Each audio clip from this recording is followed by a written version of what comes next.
रहीम अस्सलाम वालेकुम। You all are watching psycho informative. A very warm welcome to my channel. आज हम जिस टॉपिक पर बात करेंगे वो अंडरस्टैंडिंग साइकोलॉजी का पार्ट 2 है। यानी कि आज मैं आपको बताऊंगी टाइप ऑफ साइकोलॉजिकल डिसऑर्डर्स। यानी कि आज मैं आपको different type of psychological disorder के बारे में बताऊंगी जो कि DSM में मौजूद हैं। इनकी मुकम्मल लिस्ट मैं आज आपको बताऊँगी। सो वीडियो को ध्यान से देखिएगा। स्टार्ट करते हैं जी। सबसे पहले जी साइकोलॉजिकल डिसऑर्डर होती क्या चीज़ है, ठीक है। Psychological disorder are defined as the patterns of behaviour और psychological symptom that impact multiple areas of the life. यानी कि कुछ ऐसे बिहेवियर्स, कुछ ऐसे साइकोलॉजिकल सिम्टम्स जो कि हमारे मल्टीपल एरियाज ऑफ लाइफ को अफेक्ट करें। जैसे हमारी सेटिंग्स होती हैं, डिफरेंट सोशल सेटिंग होती है, वर्क प्लेस सेटिंग है, स्टूडेंट लाइफ होती है, इसके अलावा हमारी रिलेशनशिप सेटिंग है। तो उनमें जो है जितने भी ज़्यादा अफेक्ट आते हैं, साइकोलॉजिकल सिम्टम आते हैं या कोई अफेक्ट आते हैं, उनको जी कहते हैं। और जिस वजह से आते हैं उनको साइकोलॉजिकल डिसऑर्डर कहते हैं। यानी कि इंसान की मुकम्मल तौर पर जो फंक्शनिंग होती है वो साइकोलॉजिकल डिसऑर्डर की वजह से डिस्टर्ब हो जाती है। These mental disorder create distress for person experiencing symptom। यानी कि जिस बंदे को ये सिम्टम आ रहे होते हैं या वो एक्सपीरियंस कर रहा होता है, ये उनके लिए काफ़ी हद तक परेशान कुन सूरत हाल पैदा कर देती है, यानी उनको डिस्ट्रेस में भेज देता है। ठीक है जी। अब जी इसके अलावा the diagnostic statistical manual of mental disorder is publish by APA, यानी कि अमेरिकन साइकाट्रिक एसोसिएशन इसको पब्लिश करता है। ये एक बहुत अच्छी खासी मोटी बुक है जो कि आपको एज अ साइकोलॉजिस्ट पढ़नी पड़ती है। ठीक है जी। And is used by the mental health professional for the variety of purposes. यानी ये बुक जो है इसके अंदर टोटली सारा कुछ मौजूद है कि आपने किस तरह से किसी डिसऑर्डर को डायग्नोज करना है, उसके सिम्टम क्या हो सकते हैं, उसकी ड्यूरेशन क्या हो सकती है, उसकी प्रेवलेंस क्या है, उसकी कल्चर इफेक्ट क्या हो सकते हैं। सो ये बुक जो है इसका ओवरव्यू मैंने अपने चैनल पर पहले ही स्टार्ट में वीडियो बनाई थी, आप उसको ज़रूर देखिएगा। अब हम चलते हैं जी इस The manual contains a listing of psychiatric disorders, diagnostic codes, information of the prevalence of each disorder, and diagnostic criteria. Some of the categories of psychological disorder includes।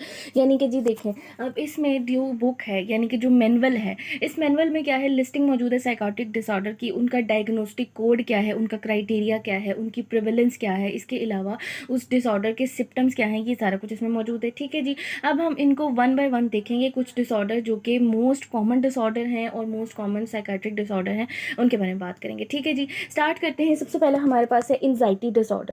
अब जी एंजाइटी डिसऑर्डर में है social anxiety disorder, panic disorder, generalize anxiety disorder. इसके अलावा भी जो है phobias वगैरह, panic attacks, ये सारा कुछ जो है जी इस एंजाइटी वाले चैप्टर में आएगा। यानी कि एंजाइटी का जो चैप्टर है DSM में, उसमें एंजाइटी के रिलेटेड सारे डिसऑर्डर आएंगे। ठीक है।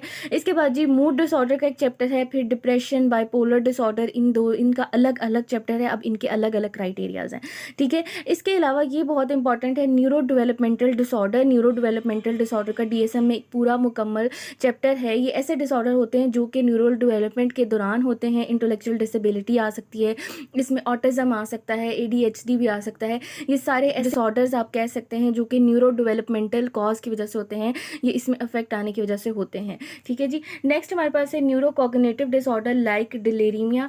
यानी कि कुछ ऐसे डिसऑर्डर होते हैं जो न्यूरो कॉग्निटिव होते हैं, जो कि न्यूरोलॉजी से बिलोंग करते हैं। न्यूरोलॉजी में डिस्टर्बेंस आती है तो कॉग्निशन में भी डिस्टर्बेंस आती है। फिर जी पर्सनैलिटी डिसऑर्डर में such as border line personality disorder, avoidant personality disorder and obsessive compulsive personality disorder. ये डिसऑर्डर जो हैं ये सारे होते हैं। इसके अलावा इनकी फर्दर एक्सप्लेनेशन भी होती है। इसके अलावा भी बहुत सारे डिसऑर्डर हैं जो पर्सनैलिटी डिसऑर्डर में मौजूद हैं।